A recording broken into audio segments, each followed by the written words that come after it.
My friend continued to question me in his sarcastic tone.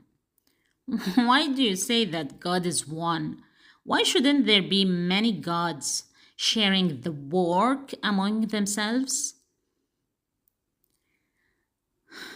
I choose to reply to him not with the aid of the Quran, but with the logic he accepts, which is science. My answer was that God is one because the entire universe is built out of one material and according to a unified plan. The 92 elements in the periodic table are built from hydrogen and in the same manner in which stars and suns flame up in space, namely by fusion and the emission of atomic energy. So, all forms of life are built of carbon composites. They are all charred when burned, according to one anatomical plan. An anatomy of a frog, a rabbit, a pigeon, a crocodile, a giraffe, and a whale reveals the same anatomical structure in all. The same arteries, veins, cardiac chambers, and bones correspond in all of them. The wing of the pigeon is the foreleg in the frog, the same bones with only a slight transformation. The long neck of the giraffe contains 7 vertebrae. We find the same number in the hedgehog's neck. The nervous system in all consists of the brain, the spinal cord, and the motor and the sensory nerves.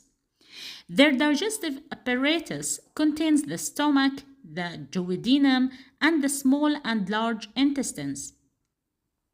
The genital apparatus has the same components: the ovary, the uterus, the testicles, and their ducts, while the urinary system in all consists of the kidney, the ureter, and the bladder. The anatomical unit in each of these creatures is the cell.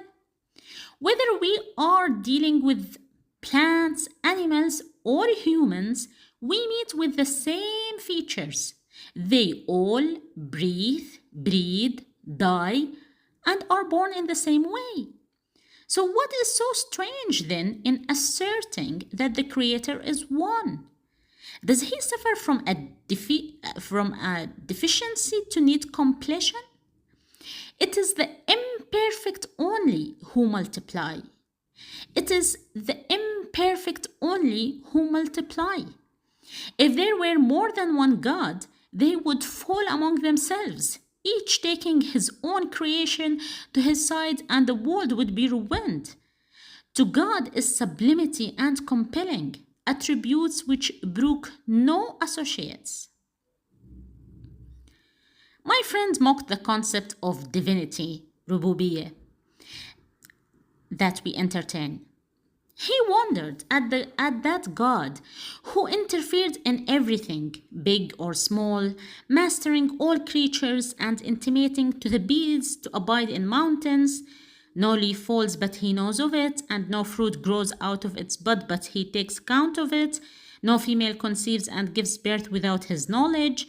It is he who causes the foot to stumble over a hole and the fly to fall in a plate of food, even if the fawn is dead or the rain does not fall, or conversely if it pours down. He is behind all these events. Don't you keep your God busy, guys? Asked my friend. Don't you keep your God busy with too many trivial things under such conception of him as that? My friend asked that. And I don't really understand my friend, honestly.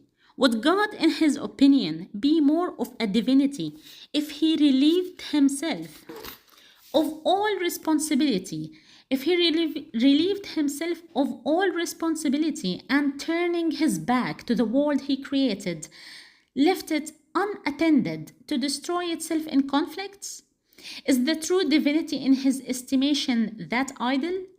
Unconscious being who does not hear, does not see, or does not respond to his creatures and look after them? It's to be further asked, actually, from what quarter did he know that certain affairs are important and serious enough to so deserve such attention?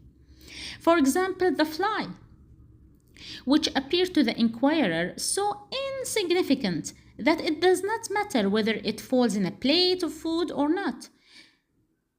It can actually change history with such an unimportant fall. It could thus infect an army with cholera, giving victory to the other side, and consequently totally altering the course of history. Wasn't Alexander the Great killed by a mosquito? The most trivial premises can lead to the most serious consequences, whereas the most important beginnings can issue in nothing. The knower of the unseen alone realizes the value of everything. It remains to be asked whether my friend has set himself up as a trustee over God, defining his prerogatives for him.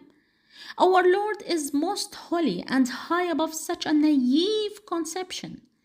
The God worthy of divinity is He whose knowledge comprehends all, who misses not one atom either in earth or sky. He is God, the all-hearing, the responder, the mindful of His creatures.